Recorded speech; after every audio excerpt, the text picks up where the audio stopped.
ভারতীয়দের ভিসার আবেদন গণহারে বাতিল করার পর এবার বাংলাদেশিদের জন্য ভিসা উন্মুক্ত করতে যাচ্ছে মুসলিম বিশ্বের অন্যতম শক্তিশালী দেশ সংযুক্ত আরব আমিরাত। আগামী ফেব্রুয়ারি থেকে বাংলাদেশিদের জন্য উন্মুক্ত হবে এই ট্যুরিস্ট ভিসা।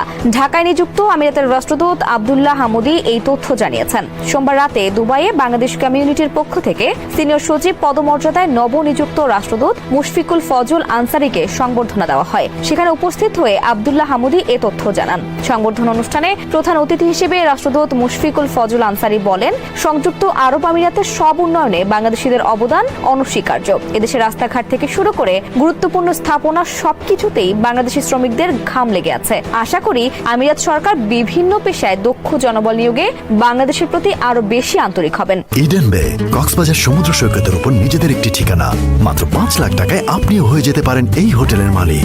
এ সময় আমিরাতের রাষ্ট্রদূত আব্দুল্লাহ হামুদি বলেন, আগামী জানুয়ারি থেকে ফেব্রুয়ারির মাঝামাঝি সময়ে বাংলাদেশিদের জন্য আমিরাতের ভিসা জটিলতা দূর হবে। চালু হবে ভ্রমণ ভিসা সহ সব ধরনের ভিসা। আমিরাতের দিন দিন বাংলাদেশিদের সংখ্যা বাড়ছে। কর্মজীবন শেষে বাংলাদেশকে সেকেন্ড হোম হিসেবে বেছে নেওয়ার ইচ্ছা প্রকাশ করে আব্দুল্লাহ হামুদি বলেন, রাষ্ট্রদূত মুশফিকুল তার বন্ধু।